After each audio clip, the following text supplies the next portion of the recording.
Well, good morning. Welcome to New Life. Thanks again for being here this morning. We appreciate it very much. I know there are other places you could be, other things you could do this morning. You chose to be here with us. We just don't ever take that for granted. So whether you've never heard that before or not, or you've heard it 100 times before, we still mean it. And so thank you so much for being here. We are in the middle of a series of messages called The Jesus Project, a very long series of messages for us. Usually I would preach in like 4 to 6 week message series, but this is a 3-year message series, so it's a lot longer. Our goal in this series has been to look at everything Jesus says and does from the beginning of the Gospels to the end of the Gospels and ask ourselves whether somewhere along the line maybe we have gotten some bad and wrong ideas about Jesus, maybe some misconceptions, maybe some preconceived ideas have crept into our thinking about him that may actually not be serving us very well as we try to follow him, and that maybe there are some things that we need to let go of. And maybe there are some other things that we need to take on that would help us collectively try to follow Jesus just a little bit better. So that's been our hope and our mission with this series. This series has been challenging for me in a lot of ways because it's weird. This side, like there's like, so I may like a little more over this way, because everybody's over here, and then there's just a few people over here. So this series has been challenging for me in the sense that it has made me try to take a fresh look at the things that I've always thought, things that I've always had as sort of my preconceived ideas. One of the other challenges has been, it's been a lot of just reading for me. So, and I love to read. Those of you guys who know me well enough know that that's probably one of my favorite parts of actually preparing for a message. My favorite part is not actually delivering the message. My favorite part is actually preparing for and putting in the study and the work time. And so for 20-something years, I've done like sermon prep stuff, and I've read like commentaries about Bible passages and all that sort of stuff, which for most of you would look at and think that's really boring and dull reading.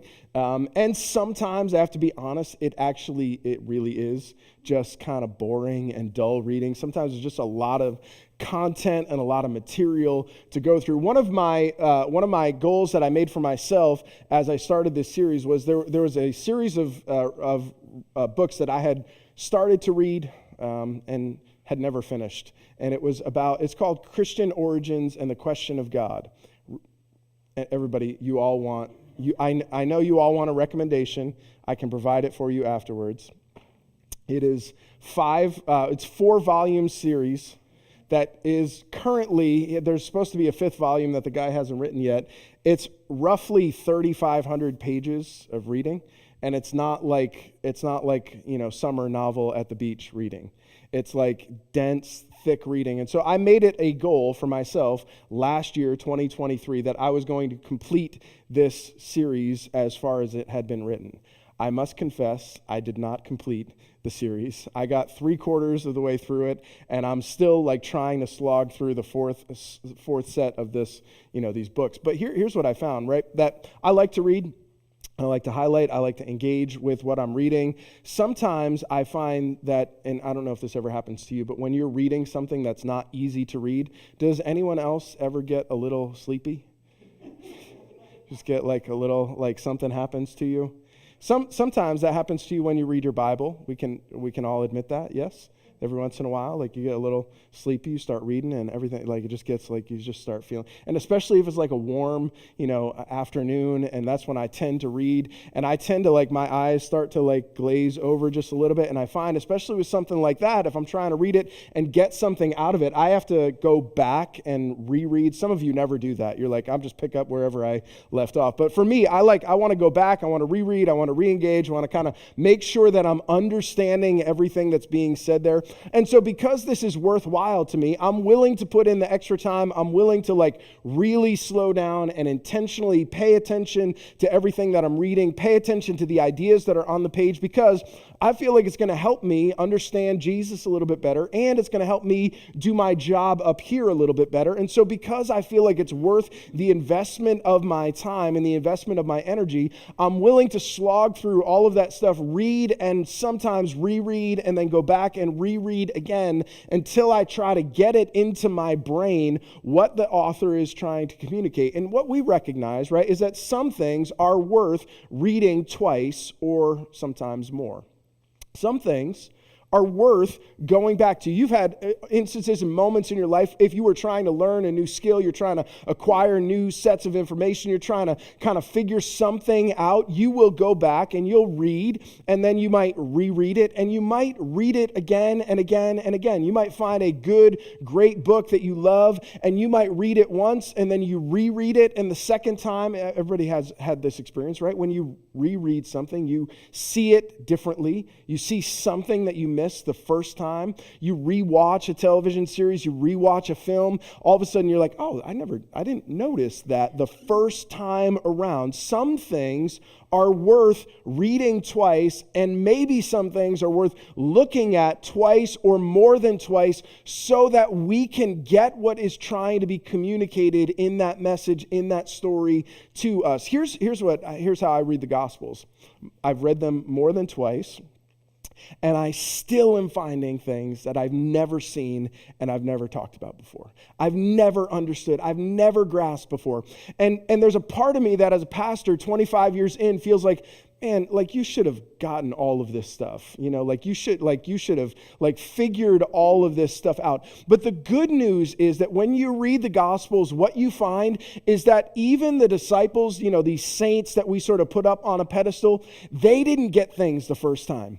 And sometimes they didn't get things the second time. And sometimes they didn't get things the third time or the fourth or the fifth time. Like the amount of times that Jesus has to repeat himself in the Gospels is astounding, and we don't even get everything that Jesus said and everything that Jesus did. We're just getting what's written and what's recorded for us, because if these men and these women were going to carry on the mission and the message of Jesus into their generation, into the world as God was sending them out into that world, then it was absolutely critical that they understood the things that Jesus was saying. And so when Jesus talks to them, when Jesus does things, sometimes they don't get it the first time, and Jesus has this incredible patience, although he loses his patience every once in a while, I feel like, this incredible patience with them to go back and do it again, to cover the material again, to go over it one more time,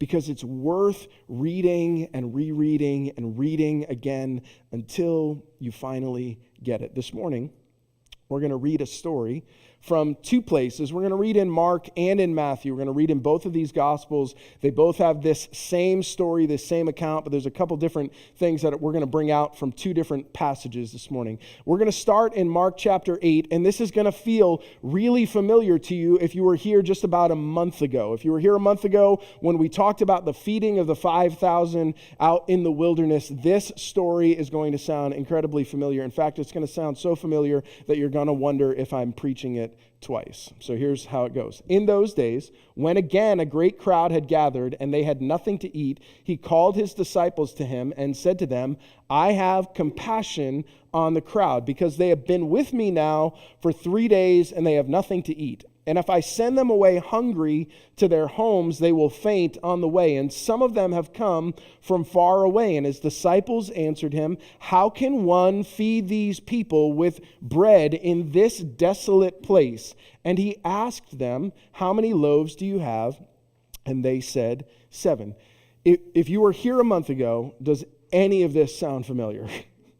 Does this sound like, wait, we've seen this story before. We've watched this movie before. We have read this passage before. We are rereading almost word for word in some places the same story from a month ago, from just like a chapter and a half ago in Mark's gospel.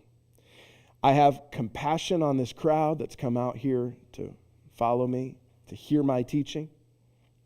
They are hungry, and when he presents the need to the disciples respond by saying, what do you want us to do about it, Jesus? We are out here in a desolate place. We don't have enough bread again to feed all of these people. And Jesus says, how many loaves do you have? And they said 7. And he directed the crowd to sit down on the ground, and he took the 7 loaves, and having given thanks, he broke them and gave them to his disciples to set before the people. And they set them before the crowd, and they had a few small fish, shocking.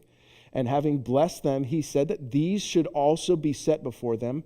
And they ate and they were satisfied, and they took up the broken pieces left over, 7 baskets full, and there were about 4,000 people. And he sent them away, and immediately he got into the boat with his disciples and went to the district of Dalmanutha. All of this, especially the highlighted stuff, is in some places word for word the same story that Mark just told. And the only thing that's really significantly different about it, at least on the surface for most of us, is that the first story was about 5,000 people besides women and children, and the second story is less impressive because there's only 4,000 men. And there's less people the second time. And so why on earth, and maybe you don't ask yourself this, but I ask myself this, why on earth does Mark and Matthew, when they tell their gospel story, why do they decide to tell the same basic story 2 times, almost right in a row? Why would he do that? What's the difference between this story and the last story? This is not a quiz. I'm not going to ask you. I'm actually going to answer that question for you. What's the difference between this story and the last story? The last story, Jesus was in a mainly Jewish region. He feeds mainly Jewish people, 5,000 men, women, and children. And then last week, if you remember, he traveled up into the all-Gentile region. He has a conversation with a Gentile woman. He heals her daughter. He sets her free from the demon that has possessed her. And the crowds, then he moves back into a mixed area, now Jewish people and Gentile people all together. He heals a deaf man who can't speak, and the crowds say he has done all things well, even out here in the area where we are not the people that are meant to be the recipients of God's grace and God's goodness and the bread from heaven that God would provide for us. And then Jesus does almost the same thing that he did for all of those Jewish people. Now he does it for a bunch of non-Jewish people. And over here, in a new area, with all of these people who don't know Moses, they don't know the law, they don't know the stories, they don't know David, they don't know any of that sort of stuff. All they know is that they are hungry and they are in need. And out here, in a wilderness, desolate place, Jesus provides bread in the wilderness for people that are not the right kind of people. And that is really incredibly important and incredibly significant in Mark's gospel and in Matthew's gospel, because if you don't understand, and I don't understand, that Jesus was here for everybody and not just for Jewish people, then here's the thing that you are missing. We would not be here today. I don't know about you, but I am not a Jewish person. That's not my background. It's not my heritage. It's not my culture. If the entire movement just stays there with Jewish people and Jesus just ministers to Jewish people and Jesus just brings the gospel, the good news, the freeing, liberating gospel of God to Jewish people, none of us would be here today. I think. I don't know. Maybe. Jesus establishes here in this story, and Mark establishes for us, Jesus is the bread of life for the whole world. We talked about this again after we looked at the 5,000. Jesus said in that Jewish region, he says, I am the bread of life that came down from heaven. This is the bread that will satisfy you eternally. And now Jesus takes that same message, that same mission, and he moves it over to this area of the world that's not tied into Moses, not tied into the law, not tied into the commandments. And he says, I'm going to do the same thing for you over here. Because I'm not just for these people like me, people who know all the right religious moves to make. I'm also for you over here, people who don't know all the right religious moves, people who are not connected to all the things that they're supposed to be connected to. Jesus says, I am bread and the bread of life for the entire world. And that is an incredibly significant statement. When Jesus establishes, this is why I'm here, not just for you, not just for people like you, for people unlike you, people who are, in your opinion, very far away from God. I'm here for them. I didn't just come for the people that are close, the people that are right on the cusp, right on the verge of relationship with God. I came to feed and satisfy the hunger and the longing of the souls of every single person on the planet. That is a significant thing in Mark's gospel, Matthew's gospel as well. As they start to make this shift to see Jesus from just their Messiah, just their, sort of provincial hometown prophet, into someone who would make a much wider statement, a much bigger splash on the pages of history than just a little movement inside of Israel. And so the Pharisees and the Sadducees came. This is over in Matthew's gospel, and I'm going to kind of tell you why I did that for a moment. The Pharisees and Sadducees came, and to test him, they asked him to show them a sign from heaven. And he answered them, when it is evening, you say it will be fair weather, for the sky is red. And in the morning, it will be stormy today, for the sky is red and threatening. You know how to interpret the appearance of the sky, but you cannot interpret the signs of the times. An evil and adulterous generation seeks for a sign, but no sign will be given to it except the sign of Jonah. So he left them and departed. After this sign out in the wilderness, the Pharisees and Sadducees, the religious leaders, come back to Jesus and they say, do a sign. And Jesus says, I just did a sign. I showed you what God is doing. I showed you 2 chapters ago in Mark chapter 6 what God was doing. I showed you that God was giving bread to his people in the wilderness again. Showed that God was establishing a new relationship with his people. And now I've showed you that not only is God going to do that for us and for our Jewish neighbors and our Jewish family members and our Jewish communities, but God is going to do that for the entire world. I'm showing you a sign, and you come, you want to seek a sign, you want to test me, you want to sort of establish, and you want to figure out what I'm up to. And here's the thing that you are missing, right? Like, you can read the signs in the sky. You know what the weather's going to do based on the way the sky looks. You can make an educated guess about how things are going to go because you understand this is the way that the world works. This is what we see. We see a red sky at night, and we think tomorrow's going to be a beautiful day. You see a red sky in the morning, you recognize it's a little dark, it's a little threatening, there might be some stormy weather during the course of that day. You understand that is true about the way the world works. And yet, when there are signs right in front of you of what God is doing in this time and in this season, you don't recognize it. You're missing it. You are so closed off to what God is trying to show you because you've got such a settled opinion about who God is and what God would do and what God should do that you can't see the truth of what's happening right in front of your face. These are the signs of the time. No sign, he says, will be given to you except the only one that you might understand. It's the sign of Jonah, a person who's dead and buried for 3 days and comes back to life. The signs, Jesus says, are there for those who can read them. Signs do no good for people whose eyes are closed. Signs do no good for people whose hearts are hardened from seeing and perceiving what God is doing. Signs are no good if you are not paying attention to them. Signs are no good if you read them once and forget what you read and don't know what to do with the sign. Signs are no good if you are not willing to listen to what they are saying.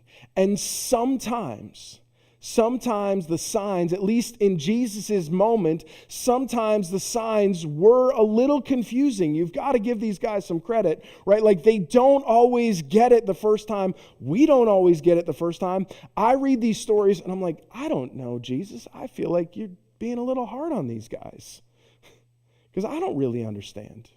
It takes me a minute. It takes me a reading and a second reading and sometimes a third and a fourth and a fifth reading. But the signs, Jesus says, are there if you can read them. Pay attention to what happened with the 5,000 out in the wilderness when God fed his people, gave them bread from heaven. Pay attention to what happens now in this non-Jewish region when God again gives bread from heaven and Jesus establishes for the nations and for the entire world that he is the bread of life. And what you would think is that by this point, the disciples, even if the Pharisees and the Sadducees and the religious leaders have not understood what Jesus is saying and what Jesus is doing, you can sort of chalk that up to them just being resistant. You can chalk that up to saying they don't believe him anyway. They're not with him. They're not for him anyway. So we shouldn't expect anything good to happen with them. But what we should expect is that the disciples, the 12 guys who have been walking around with Jesus, they have watched everything that Jesus has done. They've heard all the things that Jesus has said. We would expect that by this point in the story, we're a year and a half into the Jesus Project series or somewhere around there, right? Like by this point, they should have it all figured out. They should understand exactly who Jesus was. They should be able to read the signs of the times that are laid out in front of them. Now, they, the disciples, had forgotten to bring bread, and they had only one loaf with them in the boat. And he cautioned them, saying, "Watch out, beware of the leaven of the Pharisees and the leaven of Herod." And they began discussing with one another the fact that they had no bread. And Jesus, aware of this, said to them, "Why are you discussing the fact that you have no bread? Do you not yet perceive or understand? Are your hearts hardened? Having eyes, do you not see? And having ears, do you not hear? And do you not remember?" Now, before, when he said, had conversation with the Pharisees and the Sadducees, again, we might dismiss that and say, well, they're not going to believe. But this is not conversation with the Pharisees and Sadducees. This is conversation with Peter, who saw Jesus feed 5,000, then got into a boat with Jesus, or without Jesus, to cross over to the other side, saw Jesus walk to him on the water, got out of the boat, walked towards Jesus on the water, fell, was rescued by Jesus, invited back into the boat, and said, "Let's try again." This is conversation with Peter. This is conversation with James and John and Andrew and Philip and guys like this who have seen everything that Jesus has done and heard everything that Jesus has said. And they, when Jesus says a little statement like, "Beware of the leaven of the Pharisees and the leaven of Herod," they're like, "Why? I don't even understand what you're talking about, Jesus. What do you even mean?" And I'm not going to ask you to do it, but I could. I could say, "Well, what do you think Jesus means?" And you might have the same puzzled look that Andrew and Peter and James and John had, and I might have the same puzzled look. In fact, I do often when I read, I'm like, "Jesus, that's sort of a weird left turn that you just made." Do you ever have conversations with people who do that to you?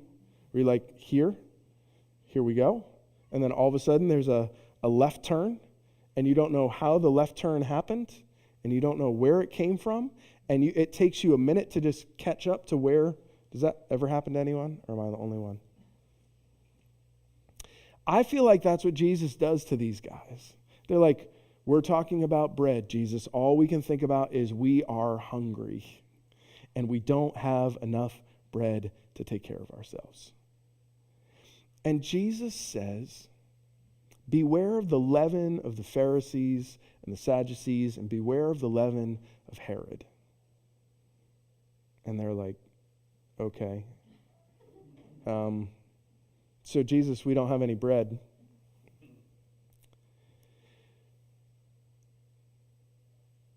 And Jesus, I think, this is my thought, this is my impression, I think is saying that last line, "Do you not remember? Don't you remember what we just walked through these 2 cycles. We just did these 2 things back to back. We just took 5 loaves and 2 fish and fed 5,000 people. We just took 7 loaves of bread and a few small fish, and we fed 4,000 people out here in the wilderness. And you are concerned because you don't have enough bread in the boat for you guys, 12 of you, to eat. Do you think I'm not going to take care of you? Do you think I'm going to let you starve? Do you think I'm going to leave you out in the wilderness somewhere and let you just kind of fend for yourselves and you guys figure this whole thing out on your own? Do you think that I can't take care of this need that you have? What you are allowing to happen, he says, is you're allowing yourselves to be affected and influenced by everyone else's opinion, everyone else's noise about who I am. And despite the fact that you've watched me and you've listened to me and you've walked closely with me, you are allowing 1,000 other opinions about me to influence, to leaven your faith, to change the way that you interact with me, to change the way that you see me, to allow yourself to be affected by all of that noise, all of that nonsense. It's like Jesus is saying, can we ignore all of that for just a minute, and can you just remember who I am? Can you remember what I've done? Can you remember what you've seen and what you've heard? When I broke the 5 loaves for the 5,000, how many baskets full of broken pieces did you take up? And they said, we gathered 12 baskets. There was plenty of leftover. And the 7 for the 4,000, how many baskets full of broken pieces did you take up? And they said to him, 7. And he said to them, do you not yet understand? And I think this is maybe one of those moments where Jesus just gets a little exasperated. I get it that my opponents and the people that are far away from me don't want to believe. But you guys, you're my guys. Like I chose you.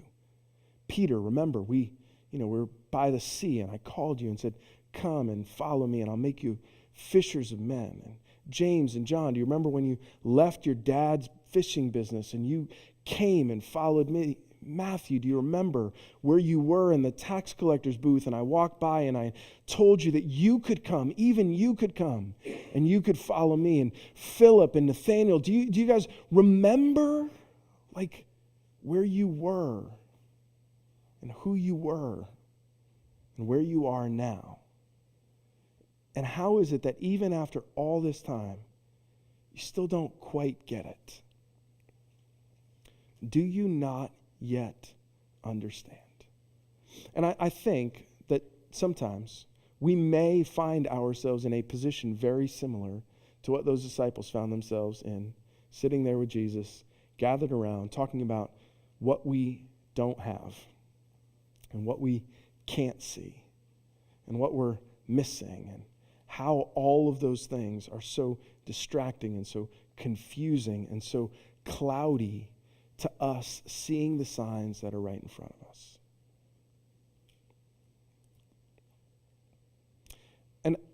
And again, I think Jesus gets a little exasperated with them, and I don't know, and maybe this is just me, but I don't think this about you, but I just think this about myself.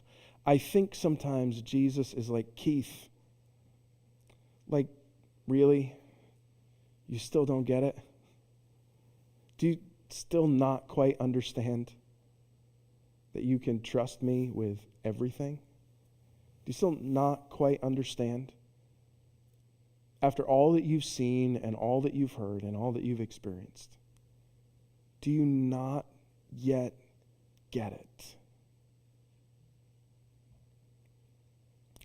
And I think that the reason that sometimes I don't get it, and I'll just speak for myself and you can insert yourself into it if you feel it.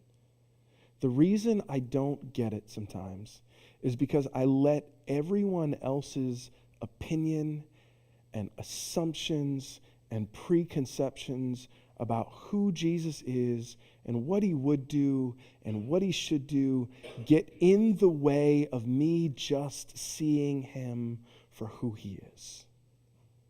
And I think that sometimes all of those other opinions about what's going on inside of my life and what's going on inside of your life and what's going on inside of everybody else's life, I think that it's so easy to allow all of that stuff to cloud our vision of Jesus and to forget the things that we've seen and experienced and heard. And some of you, you've got years and years of experience trying to follow Jesus, and yet you come to these moments and it just shakes you a little bit, and it disturbs you a little bit, and you're like, I don't know if Jesus is going to be with me through this. I mean, he's been through all the other stuff, I get it, but this is worse than anything I've ever experienced before. This is more difficult than anything I've ever experienced before.